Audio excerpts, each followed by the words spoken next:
Good morning friends, कैसे हैं आप सब। I hope you all are doing very well. तो आज हम जा रहे हैं पावागढ़। पावागढ़ जो है वो वडोदरा से लगभग 46 किलोमीटर दूर है और गुजरात राज्य में है। यहाँ माँ काली का प्रसिद्ध मंदिर है और जो कि एक शक्तिपीठ है। शक्तिपीठ उन स्थानों को कहा जाता है जहाँ माँ पार्वती के अंग गिरे हुए थे। तो यहाँ पर आपको 2 पार्किंग मिलेंगी, एक नीचे की तरफ और एक ऊपर पहाड़ी पर जाकर। तो आप अपनी कार, आप कंफ्यूज मत होइएगा, आप ऊपर पहाड़ी पे जाइएगा और वहाँ पे आप पार्क करिए अगर आप प्राइवेट व्हीकल से जा रहे हैं। और अगर आप ऊपर कार नहीं ले जाना चाहते तो आप कार नीचे पार्क करके फिर आप कोई भी बस से ऊपर जा सकते हैं। वहाँ पे बस फैसिलिटी भी रहती है ऊपर ले जाने के लिए। ये देखिए बहुत लंबी लाइन लगी हुई है कि ये संडे का दिन था। ये है रोपवे का फेयर चार्ट। जैसे कि मैं आपको दिखा दूं कि 169 पर पर्सन है और दोनों साइड का साथ में ही लेना रहता है। जाने आने का साथ में ले सकते हैं तो आपको कोई परेशानी नहीं होगी। तो ये अब हम रोपवे की तरफ जा रहे हैं। अगर आप रोपवे से ना जाना चाहें तो आप पैदल भी मंदिर पहुंच सकते हैं। करीबन 250 सीढ़ियाँ यहाँ पर होती हैं जिससे आप आसानी से ऊपर पहुंच सकते हैं। लेकिन समर्स में बहुत हीट होती है तो बेटर है कि आप रोपवे से जाएं। तो ये लंबी लाइन लगी हुई है रोपवे के लिए। तो ये काफ़ी ऊंचाई पर है और ये बहुत ही ऊंचाई पे पर्वत है। और पावागढ़ का जो नाम है इसके पीछे भी एक कहानी है, क्योंकि ये जो दुर्गम पर्वत है इस पर चढ़ाई करना लगभग असंभव काम था, क्योंकि ये चारों तरफ खाइयों से घिरा हुआ था और हवा का जो वेग था वो भी बहुत ज़्यादा था। तो इसलिए इसका नाम पावागढ़ पड़ा, जहाँ पे पवन का वास है। तो ये हम फिर प्रसाद लेने के लिए ऊपर काफ़ी शॉप्स होंगी जहाँ पे आपको प्रसाद और माता की चुनरी वगैरह सब मिल जाएगी। तो ये है वो शॉप।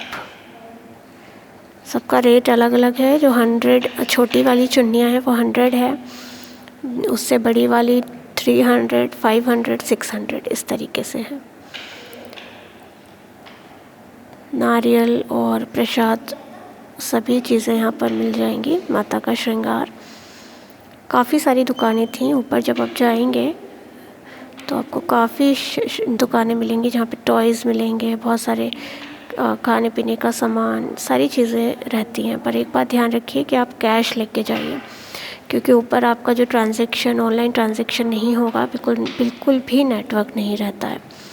तो आप कैश लेकर जाइए। तो बस अब हम जा रहे हैं मंदिर की तरफ। ये ऊपर आके आपको फिर सीढ़ियाँ चढ़नी होंगी और सीढ़ियाँ चढ़ने के बाद आप ऊपर की तरफ जाएंगे। ये जो ऊपर दिख रहा है ये मंदिर है।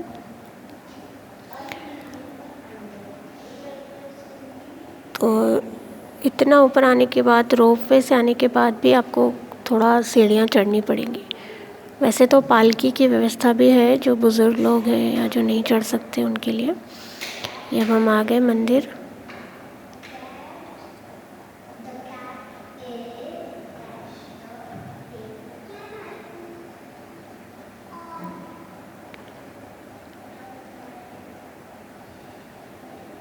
एक बहुत अच्छी वाइब्स आ रही थी, बहुत ही अच्छा लग रहा था यहाँ पर।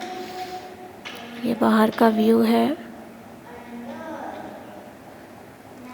यहाँ पर नीचे आके फिर आप नारियल भी बधार सकते हैं।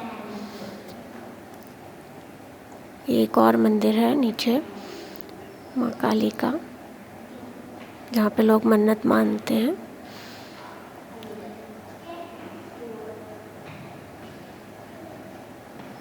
बस फिर हम लोगों ने हम वहाँ से आने के बाद अब एक लाइन में लगना रहता है, जो कि धीरे धीरे आप रोपवे की तरफ जाएंगे। वो जो लोग सीढ़ियों से आते हैं वो उस साइड से निकल सकते हैं आराम से। तो शॉपिंग अगर आपको वहाँ करनी है उस मार्केट में, जो कि बहुत अच्छी अच्छी चीज़ें मिलती हैं, तो आप जाते वक्त ही कर लें, क्योंकि आते वक्त फिर आपको लाइन में लगना रहता है रोपवे के लिए, तो आप नहीं कर पाएंगे। तो बस फिर हम लोग रोपवे में बैठ के नीचे आ गए।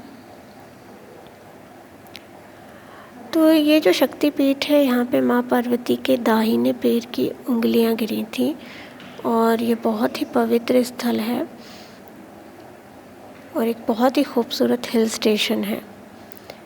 तो सर्दियों में आना ज़्यादा सही रहेगा क्योंकि गर्मियों में यहाँ बहुत ज़्यादा हाई टेम्परेचर रहता है। तो बेटर है अगर आप प्लान करें तो आप सर्दियों के टाइम पे करें। तो ये मंदिर गुजरात की प्रसिद्ध राजधानी चंपानेर के पास है और ये यहाँ पर आके आपको बहुत अच्छा लगेगा। जय माता दी।